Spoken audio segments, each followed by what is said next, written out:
ಶ್ರೀ ಹರಿಹರೇಶ್ವರ ಸ್ವಾಮಿಯ ರಥೋತ್ಸವದ ಬಗ್ಗೆ ಒಂದು ವಿಶೇಷವಾಗಿರ್ತಕ್ಕಂಥ ಒಂದು ಸಂದರ್ಶನ. ಓಂ ತ್ರ್ಯಂಬಕಂ ಯಜಾಮಹೇ ಸುಗಂಧಿಂ ಪುಷ್ಟಿವರ್ಧನಂ ಉರ್ವಾರುಕಂ ಇವ ಬಂಧನಾನ್ ಮೃತ್ಯೋರ್ಮುಕ್ಷೀಯಮಾಮೃತಾತ್. ಶ್ರೀ ಹರಿಹರೇಶ್ವರ ಸ್ವಾಮಿಯ ದೇವಾಲಯವು ತನ್ನದೇ ಆಗಿರ್ತಕ್ಕಂತಹ ಒಂದು ಇತಿಹಾಸವನ್ನು ಕೂಡ ಹೊಂದಿರತಕ್ಕಂಥದ್ದು. ಇದರ ಇತಿಹಾಸವನ್ನು ನಾವು ನೋಡ್ತಾ ಹೋದಂಥ ಸಮಯದಲ್ಲಿ ನಮಗೆ ಸುಮಾರು 800 ವರ್ಷದ ಒಂದು ಇತಿಹಾಸವೂ ಕೂಡ ದೊರಕುವಂಥದ್ದಾಗತ್ತೆ. ಇಲ್ಲಿ ತನ್ನದೇ ಆಗಿರ್ತಕ್ಕಂತಹ ಪೂಜೆ ಪುನಸ್ಕಾರ ಹೋಮ ಹವನಾದಿಗಳನ್ನು ರಥೋತ್ಸವ ಸಮಯದಲ್ಲಿ ನಾವು ಮಾಡುವಂಥದ್ದು ಆಗ್ತೇವೆ. ಇಲ್ಲಿ ಶೈವ ಮತ್ತು ಅಂದರೆ ಹರಿ ಮತ್ತು ಹರರು ಇಬ್ಬರೂ ಇರೋದರಿಂದ ಅದಕ್ಕೆ ತನ್ನದೇ ಆಗಿರ್ತಕ್ಕಂಥ ಮಹತ್ವವನ್ನು ನಾವು ಶ್ರೀ ಹರಿಹರೇಶ್ವರ ಸ್ವಾಮಿಗೆ ಕೊಡುವಂಥದ್ದಾಗಿದೆ. ಇಲ್ಲಿ ಶೈವಾಗಮ ಪದ್ಧತಿಯ ಒಂದು ರೀತಿಯಲ್ಲಿ ಆಗಮ ಶಾಸ್ತ್ರದಲ್ಲಿ ಬರುವಂತಹ ಒಂದು ಶೈವಾಗಮ ಪದ್ಧತಿಯ ಪ್ರಕಾರವಾಗಿ ನಾವಿಲ್ಲಿ ರಥೋತ್ಸವ ವಿಧಿವಿಧಾನವನ್ನು ಎಲ್ಲವನ್ನೂ ಕೂಡ ನಾವು ಅತಿ ವಿಜೃಂಭಣೆಯಿಂದ ಈ ಒಂದು ಸುಸಂದರ್ಭದಲ್ಲಿ ಮಾಡುವಂಥದ್ದು ಆಗ್ತೇವೆ. ಅದೇ ರೀತಿಯಲ್ಲಿ ನಾವು ಈ ಒಂದು ಮಾಘ ಮಾಸದಲ್ಲಿ ಬರುವಂತಹ ಹುಣ್ಣಿಮೆಯಂದು ಭಾರತ ಪೌರ್ಣಿಮೆದಂದು ಈ ರಥೋತ್ಸವವನ್ನು ಮಾಡುವಂಥದ್ದು ಆಗ್ತೇವೆ. ಅದರ ಪೂರ್ವದಲ್ಲಿ ಅಂದರೆ ದಶಮಿಯಿಂದ ಹಿಡ್ಕೊಂಡು ಅಂದರೆ ಮಾಘ ಮಾಸದ ದಶಮಿಯಿಂದ ಹಿಡ್ಕೊಂಡು ಪೌರ್ಣಿಮಾ ತನಕನೂ ಕೂಡ ರಥೋತ್ಸವ ಎಂಬುವಂಥದ್ದು ಪೌರ್ಣಿಮೆ ಆಗಿ ಮಾರನೇ ದಿವಸ ದೇವಸ್ಥಾನದಲ್ಲಿ ಓಕಳಿ ಎಂಬುವಂಥದ್ದು ಕೂಡ ಇರತಕ್ಕಂಥದ್ದು. ಅದು ಅವತ್ತಿನ ದಿವಸ ಸಾಯಂಕಾಲ ಕಂಕಣ ವಿಸರ್ಜನೆ ಎಂಬುವಂಥದ್ದು ಕೂಡ ಮಾಡುವಂಥದ್ದು ಒಂದು ಪದ್ಧತಿ. ಈ ರೀತಿಯಾಗಿ ಎಲ್ಲವನ್ನು ಕೂಡ ಇರ್ತಕ್ಕಂಥದ್ದು. ಇದನ್ನು ನಮ್ಮ ಹಿರಿಯರಾಗಿರ್ತಕ್ಕಂತಹ ನಮ್ಮ ಅಜ್ಜಂದಿರು ಕೂಡ ಆಗಿರ್ತಕ್ಕಂತಹ ವೇಬ್ರಹ್ಮಶ್ರೀ ಜ್ಯೋತಿಷ್ಯ ವಿದ್ವಾಂಸರಾಗಿರ್ತಕ್ಕಂತಹ ಅಶ್ವಥ್ ನಾರಾಯಣ ಜೋಯಿಸರಾಗಿರ್ತಕ್ಕಂಥವರು ಕೂಡ ಮುಂದುವರಿಸಿಕೊಂಡು ಬಂದಿರತಕ್ಕಂಥವರಾಗಿದ್ದರು. ಅದೇ ರೀತಿಯಾಗಿ ನಮ್ಮ ತಂದೆಯವರು ಕೂಡ ಆಗಿರ್ತಕ್ಕಂಥದ್ದು ವೇದ ಬ್ರಹ್ಮಶ್ರೀ ಜ್ಯೋತಿರ್ವಿದ್ಯಾಭೂಷಣ ಆಗಿರ್ತಕ್ಕಂತಹ ನಾರಾಯಣ ಜೋಯಿಸರಾಗಿರ್ತಕ್ಕಂಥವರು ಇವತ್ತಿನ ದೇವಸ್ಥಾನಕ್ಕೆ ಆಗಮಿಕರು ಕೂಡ ಆಗಿರ್ತಕ್ಕಂಥವರು. ಅವರು ಕೂಡ ಇವತ್ತಿನ ದಿವಸ ಅವನ್ನೆಲ್ಲವನ್ನು ಕೂಡ ಮುಂದುವರಿಸ್ಕೊಂಡು ಹೋಗುವಂಥವರಾಗಿದ್ದಾರೆ. ಅದೇ ಪ್ರಕಾರವಾಗಿ ಅವರ ಜೊತೆಯಲ್ಲಿ ನಾನು ಕೂಡ ಅಂದರೆ ಹರಿಶಂಕರ ಜೋಯಿಸ್ ಎಂಬುವಂಥದ್ದು ಕೂಡ ನಾನು ಕೂಡ ಅವರ ಜೊತೆಯಲ್ಲಿಯೇ ಇದ್ದು ಎಲ್ಲ ರೀತಿಯಾಗಿರ್ತಕ್ಕಂಥ ಪೂಜೆ ಪುನಸ್ಕಾರಗಳಲ್ಲಿಯೂ ಕೂಡ ಭಾಗವಹಿಸಿ ಶ್ರೀ ಹರಿಹರೇಶ್ವರ ಒಂದು ಸಾನ್ನಿಧ್ಯದಲ್ಲಿ ನಡೆಯುವಂಥ ಎಲ್ಲ ರೀತಿಯಾಗಿರ್ತಕ್ಕಂಥ ಕಾರ್ಯಕ್ರಮದಲ್ಲಿಯೂ ಕೂಡ ನಾವು ಮಾಡುವಂಥವರಾಗಿದ್ದೇವೆ. ಇನ್ನು ವಿಶೇಷವಾಗಿರ್ತಕ್ಕಂಥ ಈ ವರ್ಷದಲ್ಲಿಯೂ ಕೂಡ 28ನೇ ತಾರೀಕು ಅಂದರೆ ವಿಶೇಷವಾಗಿರ್ತಕ್ಕಂಥ 28ನೇ ತಾರೀಕಿನಿಂದ ನಾವು ಈ ಒಂದು ರಥೋತ್ಸವ ಕಾರ್ಯಕ್ರಮ ಎಂಬುದು ಕೂಡ ಪ್ರಾರಂಭವಾಗಿರ್ತಕ್ಕಂಥದ್ದು. 28ನೇ ತಾರೀಕಿನ ಆಗಿರ್ತಕ್ಕಂಥದ್ದು ಅವತ್ತಿನ ದಿವಸ ನಾವು ಸ್ಥಳಶುದ್ಧಿಯನ್ನು ಮಾಡ್ತೀವಿ. ಅಂದರೆ ಇಲ್ಲಿ ವಿಶೇಷವಾಗಿರ್ತಕ್ಕಂತಹ ಒಂದು ಸ್ಥಳದಲ್ಲಿ ಇರ್ತಕ್ಕಂಥದ್ದು ಯಾರು ಬಂದು ಹೋಗಿರ್ಬೋದು, ಯಾವುದೇ ರೀತಿಯಾಗಿರ್ತಕ್ಕಂಥದ್ದು ಏನಾದರೂ ಇರ್ಬೋದು. ಅದಕ್ಕೋಸ್ಕರವಾಗಿ ಇಲ್ಲೆಲ್ಲ ರೀತಿಯಾಗಿರ್ತಕ್ಕಂಥ ಸ್ಥಳಶುದ್ಧಿಯನ್ನು ಮಾಡಿಕೊಂಡು ತದನಂತರದಲ್ಲಿರ್ತಕ್ಕಂಥದ್ದು ಮಹಾಗಣಪತಿಗೆ ಒಂದು ವಿಶೇಷವಾಗಿರ್ತಕ್ಕಂಥ ಪ್ರಾರ್ಥನೆಯನ್ನು ಕೂಡ ಮಾಡ್ತೇವೆ. ಪ್ರಾರ್ಥನೆಯನ್ನು ಮಾಡಿಕೊಂಡು ಸ್ವಸ್ತಿ ಪುಣ್ಯಾಹವಾಚನ ಎಂಬುವಂಥದ್ದು ಕೂಡ ಮಾಡ್ತೇವೆ. ಅಂದರೆ ಎಲ್ಲ ರೀತಿಯಾಗಿರ್ತಕ್ಕಂಥ ಮಹಾಸಂಕಲ್ಪವನ್ನು ಕೂಡ ಮಾಡಿಕೊಂಡು ತದನಂತರದಲ್ಲಿ ಭಗವಂತನಾಗಿರ್ತಕ್ಕಂಥ ಶ್ರೀ ಹರಿಹರೇಶ್ವರ ಸ್ವಾಮಿಗೆ ಒಂದು ವಿಶೇಷವಾಗಿರ್ತಕ್ಕಂತಹ ಒಂದು ಪಂಚಾಮೃತ ಅಭಿಷೇಕ ಹಾಗೂ ಲಘುರುದ್ರ ಮಹಾರುದ್ರದ ಪೂರ್ವಕವಾಗಿ ಒಂದು ವಿಶೇಷವಾಗಿರ್ತಕ್ಕಂತಹ ಹರಿಹರೇಶ್ವರ ಸ್ವಾಮಿಗೆ ಒಂದು ಅಭಿಷೇಕವನ್ನು ಕೂಡ ಮಾಡಿಕೊಂಡು ಮಹಾಮಂಗಳಾರತಿ ತೀರ್ಥ ಪ್ರಸಾದ ಎಲ್ಲವನ್ನೂ ಕೂಡ ಮಾಡುವಂಥದ್ದಾಗತ್ತೆ. ಪಕ್ಕದಲ್ಲಿರ್ತಕ್ಕಂತಹ ಒಂದು ಬಿರ್ಲಾ ಒಂದು ಮಂದಿರ ಎಂಬುವಂಥದ್ದು ಏನಿದೆಯೋ, ಚೌಟ್ರಿ ಎಂಬುವಂಥದ್ದು ಏನಿದೆಯೋ, ಅಲ್ಲಿ ನಾವು ವಿಶೇಷವಾಗಿರ್ತಕ್ಕಂತಹ ಮತ್ತು ಇನ್ನೊಂದು ರಥೋತ್ಸವಾಂಗವಾಗಿರ್ತಕ್ಕಂಥ ಒಂದು ಸಂಕಲ್ಪವನ್ನು ಕೂಡ ಮಾಡ್ತೀವಿ.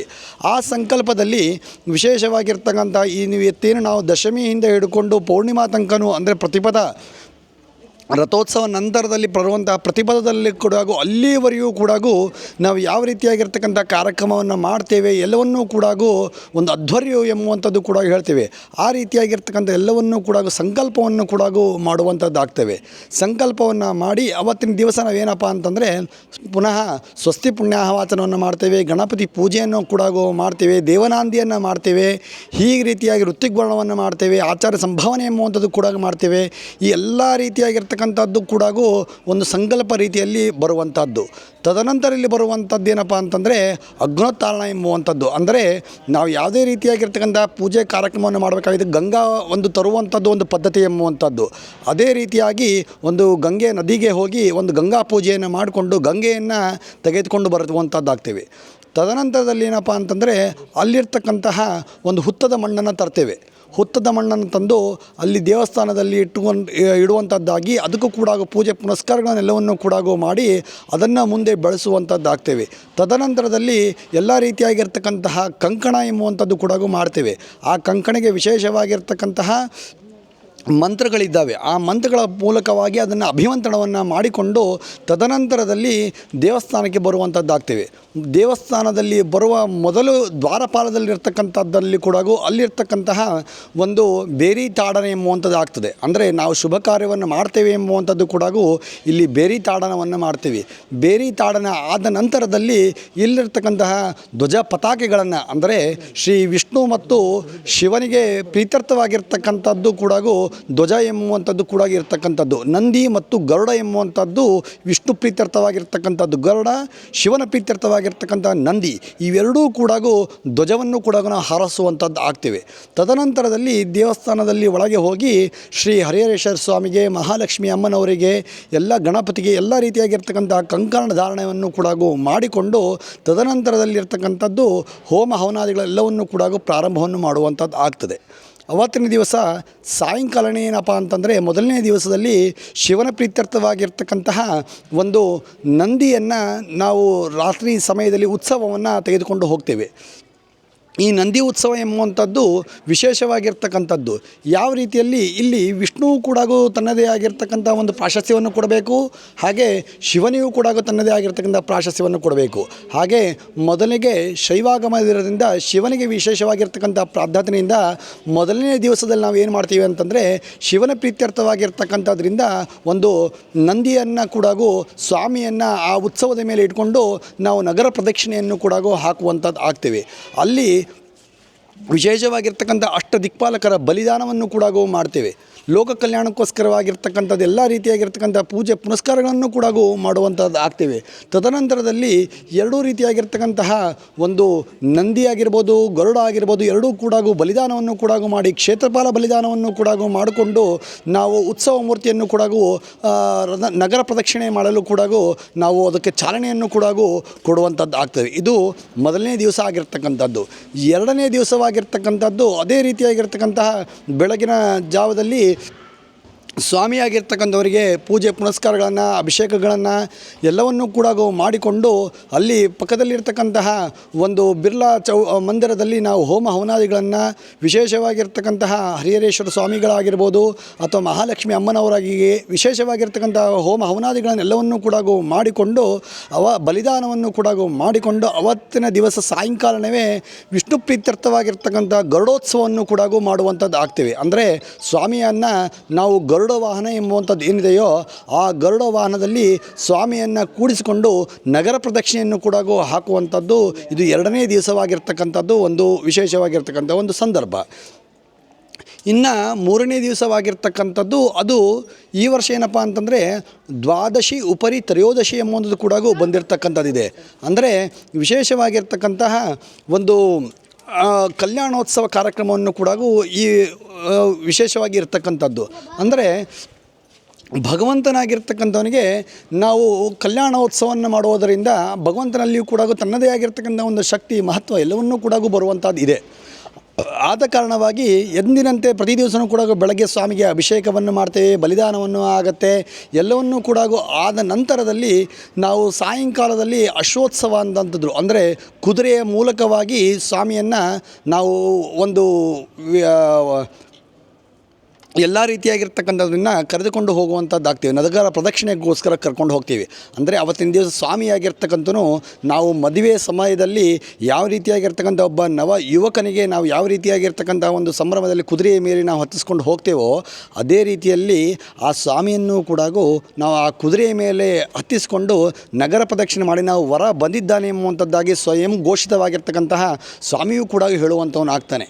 ಅಲ್ಲಿ ತದನಂತರದಲ್ಲಿ ಬಂದಿರತಕ್ಕಂಥದ್ದು ನೇರವಾಗಿ ಒಂದು ಕಲ್ಯಾಣ ಮಂಟಪಕ್ಕೆ ಬರ್ತಾನೆ. ಅಂದರೆ ನಾವೇನು ರಂಗಮಂಟಪದಲ್ಲಿ ಏನಿದ್ದೇವೋ ಎಲ್ಲವನ್ನು ರೀತಿಯಾಗಿರ್ತಕ್ಕಂತಹ ವಿವಾಹಕ್ಕೆ ಒಂದು ತಯಾರನ್ನು ಮಾಡಿರ್ತಕ್ಕಂಥದ್ದೇವೆಯೋ ಆ ಒಂದು ಮಂಟಪಕ್ಕೆ ಸ್ವಾಮಿಯನ್ನು ಕರೆದುಕೊಂಡು ಬರುವಂಥವ್ರು ಆಗ್ತೇವೆ. ಆ ಸ್ವಾಮಿಯನ್ನು ಕರೆದುಕೊಂಡ ನಂತರದಲ್ಲಿ ಅಲ್ಲಿ ವಿಶೇಷವಾಗಿರ್ತಕ್ಕಂತಹ ಪುನಃ ಒಂದು ಸಂಕಲ್ಪವನ್ನು ಕೂಡ ಮಾಡಿಕೊಂಡು ತದನಂತರದಲ್ಲಿ ಮಧುಪರ್ಕಗಳನ್ನು ಮಾಡಿಕೊಂಡು ತದನಂತರದಲ್ಲಿ ಯಜ್ಞೋಪವೀತ ಧಾರಣ, ಮಾಂಗಲ್ಯ ಧಾರಣ, ಈ ಎಲ್ಲ ರೀತಿಯಾಗಿರ್ತಕ್ಕಂಥ ಪೂಜೆ ಪುನಸ್ಕಾರಗಳನ್ನು ಕೂಡ ಭಗವಂತನಿಗೆ ಮಾಡುವಂಥದ್ದು. ತದನಂತರದಲ್ಲಿ ಸ್ವಾಮಿಯಾಗಿರ್ತಕ್ಕಂಥವ್ರಿಗೆ ತನ್ನ ಮಡದಿಯಾಗಿರ್ತಕ್ಕಂತಹ ಲಕ್ಷ್ಮಿ ಮತ್ತು ಪಾರ್ವತಿಯನ್ನು ಅಲ್ಲಿ ನಾವು ಸ್ವಾಮಿಗೆ ಅರ್ಪಣೆಯನ್ನು ಮಾಡ್ತೀವಿ. ಅಂದರೆ ಅವರನ್ನು ಅವರಿಗೆ ಒಪ್ಪಿಸುವಂಥದ್ದು ಆಗತ್ತೆ. ಅದನಂತರದಲ್ಲಿ ಸ್ವಾಮಿಯನ್ನು ಈಗ ಹೆಣ್ಣಿನ ಕಡೆಯವರನ್ನು ಮತ್ತೆ ಪುನಃ ಅವರ ಮನೆಗೆ ಕಳಿಸ್ಕೊಡುವಂಥದ್ದು ಒಂದು ಕೂಡ ಪ್ರತೀತಿ ಎಂಬುವಂಥದ್ದು ಕೂಡ ಇರ್ತಕ್ಕಂಥದ್ದು. ಇದು 3ನೇ ದಿವಸದಲ್ಲಿ ಆಗುವಂಥದ್ದು. ಇನ್ನು 4ನೇ ದಿವಸದಲ್ಲಿ ವಿಶೇಷವಾಗಿರ್ತಕ್ಕಂತಹ ಮತ್ತೆ ಪುನಃ ಸ್ವಾಮಿಯಾಗಿರ್ತಕ್ಕಂಥ ಹರಿಹರೇಶ್ವರ ಸ್ವಾಮಿಗೆ ಪೂಜೆ ಪುನಸ್ಕಾರ ಎಲ್ಲ ರೀತಿಯಾಗಿರ್ತಕ್ಕಂಥ ನಡೆಯುವಂಥದ್ದು. ಇಲ್ಲ ವಿಶೇಷವಾಗಿರ್ತಕ್ಕಂತಹ ಹರಿಹರೇಶ್ವರ ಸ್ವಾಮಿಗೆ ಹಾಗೂ ಮಹಾಲಕ್ಷ್ಮಿ ಅಮ್ಮನವರನ್ನು ಕುರಿತು ಹಾಗೆ ಸ್ಥಾಪಿತ ದೇವತೆ ಆಗಿರ್ತಕ್ಕಂಥ ಎಲ್ಲವನ್ನೂ ಕೂಡ ಕುರಿತು ನಾವು ಹೋಮ ಹವನ ಯಜ್ಞ ಯಾಗಾದಿಗಳನ್ನೆಲ್ಲವನ್ನೂ ಕೂಡ ಮಾಡಿಕೊಂಡು ತದನಂತರದಲ್ಲಿ ಸಾಯಂಕಾಲ ಅದೇ ಸಮಯದಲ್ಲಿ ಆಗಿರ್ತಕ್ಕಂತಹ ಗಜೋತ್ಸವವನ್ನು ಕೂಡ ಮಾಡುವಂಥದ್ದು ಆಗ್ತೇವೆ. ಅಂದರೆ ಸ್ವಾಮಿಯನ್ನು ಅವತ್ತಿನ ದಿವಸ ನಾವು ಆನೆಯ ಮೇಲೆ ಒಂದು ಕೂಡಿಸಿಕೊಂಡು ನಗರ ಪ್ರದಕ್ಷಿಣೆಯನ್ನು ಕೂಡ ಹಾಕ್ತೇವೆ. ಅಂದರೆ ವಿಶೇಷವಾಗಿರ್ತಕ್ಕಂತಹ ಸ್ವಾಮಿಗೆ ಇನ್ನೊಂದಷ್ಟು ಬಲ ಬರಲಿ ಎಂಬುವಂಥದ್ದು ಕೂಡ ಇಚ್ಛೆಯಿಂದ ನಾವು ಮಾಡುವಂಥದ್ದು ಆಗ್ತೇವೆ. ಈ ರೀತಿಯಾಗಿರ್ತಕ್ಕಂತಹ ಒಂದು ವಿಶೇಷವಾಗಿರ್ತಕ್ಕಂತಹ ಸ್ವಾಮಿಯನ್ನು ನಾವು ಈ 4 ದಿವಸಗಳು ಕೂಡ ಮಾಡುವಂಥದ್ದು ಆಗ್ತೇವೆ. ಇನ್ನು ಕೊನೆಯ ದಿವಸವಾಗಿರ್ತಕ್ಕಂಥದ್ದು ಅಂದರೆ ಬ್ರಹ್ಮರಥೋತ್ಸವ ಎಂಬುವಂಥದ್ದು. ಭಾರತ ಪೌರ್ಣಿಮಾ ದಿನದಂದು ನಾವು ಶ್ರೀ ಹರಿಹರೇಶ್ವರ ಸ್ವಾಮಿಗೆ ಬ್ರಹ್ಮರಥೋತ್ಸವವನ್ನು ಕೂಡ ಮಾಡುವಂಥದ್ದು. ಈ ಬ್ರಹ್ಮರಥೋತ್ಸವದಲ್ಲಿ ನಾವು ಸ್ವಾಮಿಗೆ ವಿಶೇಷವಾಗಿ ಪೂಜೆ ಪುನಸ್ಕಾರಗಳನ್ನೆಲ್ಲವನ್ನೂ ಕೂಡ ಮುಗಿಸಿಕೊಂಡು ನಾವು ಶ್ರೀ ಹರಿಹರೇಶ್ವರ ಸ್ವಾಮಿಗೆ ಹಾಗೂ ಸ್ಥಾಪಿತ ದೇವತಾ ಆಗಿರ್ತಕ್ಕಂಥ ಎಲ್ಲವೂ ಕೂಡ ವಿಶೇಷವಾಗಿರ್ತಕ್ಕಂಥ ಹೋಮ ಹವನಾದಿಗಳನ್ನೆಲ್ಲವನ್ನೂ ಕೂಡ ಮಾಡುವಂಥದ್ದು ಆಗ್ತೇವೆ. ಅದರಲ್ಲಿ ವಿಶೇಷವಾಗಿರ್ತಕ್ಕಂತಹ ಮಹಾಮೃತ್ಯುಂಜಯ ಆಗಿರ್ಬೋದು. ಅಂದರೆ ರಥ ಮುಂದೆ ಹೋಗಬೇಕಾದರೆ ಯಾವುದೇ ರೀತಿಯಾಗಿರ್ತಕ್ಕಂಥ ಅವಘಡ ಎಂಬುವಂಥದ್ದು ಕೂಡ ಒಂದು ಆಗಬಾರ್ದು ಎಂಬುವಂಥ ಇಚ್ಛೆಯಿಂದನೂ ಕೂಡ ಅದಕ್ಕೂ ಒಂದು ಸಂಕಲ್ಪವನ್ನು ಕೂಡ ಮಾಡಿಕೊಂಡು ಅದಕ್ಕೂ ಕೂಡ ನಾವು ಹೋಮ ಹವನಾದಿಗಳನ್ನು ಕೂಡ ಮಾಡುವಂಥದ್ದು ಆಗ್ತೇವೆ. ತದನಂತರದಲ್ಲಿ ಇಲ್ಲಿಯೂ ಕೂಡ ಎಲ್ಲ ಅಷ್ಟದಿಕ್ಪಾಲಕರಿಗೂ ಕೂಡ ಬಲಿದಾನವನ್ನು ಮಾಡಿಕೊಂಡು ಮುಖ್ಯ ದೇವತೆಗಳಿಗೂ ಬಲಿದಾನವನ್ನು ಮಾಡಿಕೊಂಡು ತದನಂತರದಲ್ಲಿ ದೇವಸ್ಥಾನದಲ್ಲಿ ಎಲ್ಲ ರೀತಿಯಾಗಿರ್ತಕ್ಕಂಥ ಅಷ್ಟಾದಾನ ಸೇವೆಗಳನ್ನು ಕೂಡ ಮುಗಿಸಿಕೊಂಡು ತದನಂತರದಲ್ಲಿ ನಾವು ರಥದ ಕಡೆಗೆ ನಮ್ಮ ಸಂಚಾರವನ್ನು ಕೂಡ ಮಾಡ್ತೇವೆ. ಆ ರಥದ ಗಾಳಿಯು ಕೂಡ ಸುತ್ತಲೂ ಕೂಡ ಏನಪ್ಪ ಅಂತಂದರೆ ಅಲ್ಲಿಯೂ ಕೂಡ ಬಲಿದಾನ ಎಂಬುವಂಥದ್ದು ಕೂಡ ಇರ್ತಕ್ಕಂಥದ್ದು.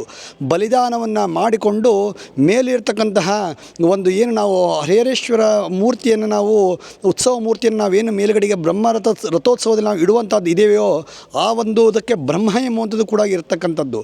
ಅಲ್ಲಿ ನಾವು ಅದಕ್ಕೂ ಕೂಡ ಮೇಲುಗಡೆ ಇರತಕ್ಕಂಥದ್ದು ಪೂಜೆಗಳ ಪುನಸ್ಕಾರಗಳನ್ನು ಎಲ್ಲವನ್ನೂ ಕೂಡ ಮಾಡಿಕೊಂಡು ತದನಂತರದಲ್ಲಿ ಏನಪ್ಪ ಅಂತಂದರೆ ಅಲ್ಲಿರತಕ್ಕಂಥ ಕ್ಷೇತ್ರಕ್ಕೂ ಕೂಡ ನಾವು ಬಲಿದಾನವನ್ನು ಮಾಡ್ತೀವಿ. ಅಂದರೆ ಕ್ಷೇತ್ರದ ಅಧಿಪತಿಯಾಗಿರ್ತಕ್ಕಂಥ ಕ್ಷೇತ್ರಪಾಲ ಎಂಬುವಂಥದ್ದು ಕೂಡ ಇರತಕ್ಕಂಥದ್ದು. ಅದಕ್ಕೂ ಕೂಡ ನಾವೇನಪ್ಪ ಅಂತಂದರೆ ಬಲಿದಾನವನ್ನು ಕೂಡ ಮಾಡಿಕೊಂಡು ಆ ಬಲಿ ಅನ್ನವನ್ನೇನಪ್ಪ ಅಂತಂದರೆ ನಾವು ದಾರಿ ಉದ್ದಕ್ಕೂ ಕೂಡ ಏನಪ್ಪ ಅಂತಂದ್ರೆ ಹಾಕ್ಕೊತ ಹೋಗ್ತೇವೆ. ಅಂದರೆ ಯಾವುದೇ ರೀತಿಯಾಗಿರ್ತಕ್ಕಂಥ ದುಷ್ಟರು ಕೂಡ ಬರುವಂಥದ್ದು ಒಂದು ಆಗಿದ್ದರೂ ಕೂಡ ಆ ಬಲಿದಾನದಿಂದನೇ ಎಲ್ಲವೂ ಕೂಡ ಅಲ್ಲಿರ್ತಕ್ಕಂಥ ಯಾವುದೇ ತೊಂದರೆ ಆಗಬಾರ್ದು ಎಂಬುವಂಥ ಇಚ್ಛೆಯಿಂದ ಆ ಬಲಿದಾನವನ್ನು ಕೂಡ ನಮ್ಮ ಗಡಿಯ ತನಕನೂ ಕೂಡ ಹಾಕ್ಕೊತ ಹೋಗ್ತೀವಿ. ಅಂದರೆ ತೇರು ಎಲ್ಲಿ ತನಕನೂ ಕೂಡ ಹೋಗುವಂಥ ಸಂಚಾರವನ್ನು ಮಾಡುತ್ತದೆಯೋ ಅಲ್ಲಿ ತನಕನೂ ಕೂಡ ಹೋಗಿ ತದನಂತರದ ಅಲ್ಲಿಯೂ ಕೂಡ ಒಂದು ಬಲಿದಾನವನ್ನು ಕೂಡ ಮಾಡಿಕೊಂಡು ತದನಂತರದಲ್ಲಿ ಪುನಃ ನಾವು ಬ್ರಹ್ಮರಥೋತ್ಸವ ಏನು ರಥ ಒಂದು ತೇರಿದೆಯೋ ಅಲ್ಲಿ ತನಕ ಕೂಡ ಮತ್ತೆ ಬರುವಂಥದ್ದು ಆಗ್ತೇವೆ. ಅಲ್ಲಿ ಏನಪ್ಪ ಅಂತಂದರೆ ಸ್ವಾಮಿಯಾಗಿರ್ತಕ್ಕಂಥ ಒಂದು ನಿರ್ದಿಷ್ಟವಾಗಿರ್ತಕ್ಕಂಥ ಒಂದು ಮುಹೂರ್ತ ಎಂಬುದು ಕೂಡ ನಾವು ನಿಗದಿಯನ್ನು ಪಡಿಸಿರ್ತಕ್ಕಂಥದ್ದಾಗಿದ್ದೇವೆ. ಆ ಒಂದು ಸಮಯದಲ್ಲಿ ಆ ಒಂದು ಭಗವಂತನಿಗೆ ವಿಶೇಷವಾಗಿರ್ತಕ್ಕಂಥ ಒಂದು ಮಂಗಲಾಷ್ಟಕವನ್ನು ಹೇಳುವಂಥದ್ದು ಒಂದು ರೀತಿಯಲ್ಲಿ ಭಗವಂತನಿಗೆ ಒಂದು ಅಕ್ಷತಾರೋಪಣವನ್ನು ಕೂಡ ಮಾಡಿಕೊಂಡು ತದನಂತರದಲ್ಲಿ ಸ್ವಾಮಿಯನ್ನು ಬ್ರಹ್ಮರಥೋತ್ಸವದ ಮೇಲುಗಡೆಗೆ ನಾವು ಸ್ಥಾಪನೆಯನ್ನು ಮಾಡ್ತೇವೆ. ತದನಂತರದಲ್ಲಿ ಸ್ವಾಮಿಯಾಗಿರ್ತಕ್ಕಂಥವರಿಗೆ ಎಲ್ಲರಿಗೂ ಕೂಡ ಸ್ವಾಮಿಯ ಒಂದು ದೃಷ್ಟಿ ಎಂಬುವಂಥದ್ದು ಕೂಡ ಎಲ್ಲ ಜನರಲ್ಲೂ ಕೂಡ ಬೀಳಲಿ ಎಂಬುವಂಥ ದೃಷ್ಟಿಯಿಂದ ನಾವು ಭಗವಂತನಿಗೆ ಒಂದು ವಿಶೇಷವಾಗಿರ್ತಕ್ಕಂಥ ಮಹಾಮಂಗಳಾರತಿಯನ್ನು ಕೂಡ ಆ ರಥದ ಮೇಲೆಯೇ ಕುಳಿತುಕೊಂಡು ಮಾಡಿ ಎಲ್ಲ ಜನರಿಗೂ ಕೂಡ ಆ ರಕ್ಷೆಯನ್ನು ಕೂಡ ಕೊಡುವಂಥದ್ದು ಆಗುತ್ತದೆ. ಈ ರೀತಿಯಾಗಿರ್ತಕ್ಕಂತಹ ಒಂದು ವ್ಯವಸ್ಥೆ ಎಂಬುವಂಥದ್ದು ಕೂಡ ಇರ್ತಕ್ಕಂಥದ್ದು. ಅವತ್ತಿನ ದಿವಸ ಮತ್ತು ಸಾಯಂಕಾಲದಲ್ಲಿ ಗಂಧೋಪಚಾರ ಪೂಜೆ ಎಂಬುದು ಕೂಡ ನೆರವೇರುವಂಥದ್ದು. ಇನ್ನು ಮಾರನೇ ದಿವಸ ಅಂದರೆ ನಮ್ಮ ರಥೋತ್ಸವ ಆಗಿ ಮಾರನೇ ದಿವಸ ನಾವೇನು ಮಾಡ್ತೀವಿ ಅಂತಂದರೆ ಒಂದು ಓಕಳಿ ಎಂಬುವಂಥದ್ದು ಕೂಡ ಅಭ್ಯಂಗ ಸ್ಥಾನ ಎಂಬುವಂಥದ್ದು ಕೂಡ ಮಾಡ್ತೇವೆ. ಅಂದರೆ ಭಗವಂತನಾಗಿರ್ತಕ್ಕಂಥವನು ಎಲ್ಲ ರೀತಿಯಾಗಿರ್ತಕ್ಕಂಥ ಉತ್ಸವವನ್ನು ಮಾಡಿಕೊಂಡಾದ್ಮೇಲೆ ಅವನಿಗೆ ಒಂದು ಪ್ರೀತ್ಯರ್ಥವಾಗಿರ್ತಕ್ಕಂಥದ್ದು ಕೂಡ ಒಂದು ಅವಭೃತ ಸ್ನಾನ ಎಂಬುದು ಕೂಡ ಮಾಡುವಂಥದ್ದು. ಅವತ್ತಿನ ದಿವಸ ನಾವು ಓಕಳಿಯನ್ನು ಕೂಡ ಇಲ್ಲಿ ಆಚರಿಸುವಂಥದ್ದು ಆಗ್ತೇವೆ. ತದನಂತರದಲ್ಲಿ ಸ್ವಾಮಿಯನ್ನು ನದಿಗೆ ತೆಗೆದುಕೊಂಡು ಹೋಗಿ ಅಲ್ಲಿ ವಿಶೇಷವಾಗಿರ್ತಕ್ಕಂಥ ಸ್ವಾಮಿಗೆ ಸ್ನಾನವನ್ನೆಲ್ಲವನ್ನು ಕೂಡ ಅಭಿಷೇಕವನ್ನು ಕೂಡ ಮಾಡಿಕೊಂಡು ಪುನಃ ಆ ಸ್ವಾಮಿಯನ್ನು ನಾವು ದೇವಸ್ಥಾನಕ್ಕೆ ಕರೆದುಕೊಂಡು ಬಂದು ವಿಶೇಷವಾಗಿರ್ತಕ್ಕಂಥ ಪೂಜೆ ಪುನಸ್ಕಾರಗಳನ್ನು ನೈವೇದ್ಯವನ್ನು ಎಲ್ಲವನ್ನು ಕೂಡ ಮಾಡುವಂಥದ್ದು ಆಗುತ್ತದೆ. ಅವತ್ತಿನ ದಿವಸ ಸಾಯಂಕಾಲ ಏನಪ್ಪ ಅಂತಂದರೆ ಸ್ವಾಮಿಯನ್ನು ತಾವು ಇಷ್ಟು ಮದುವೆ ವಿವಾಹವನ್ನೆಲ್ಲವನ್ನೂ ಕೂಡ ಆಗಿರ್ತಕ್ಕಂಥವರಾಗಿದ್ದೆ, ಆದರೆ ನಾವು ಹೆಣ್ಣನ್ನು ಒಪ್ಪಿಸಿರೋದಿಲ್ಲ.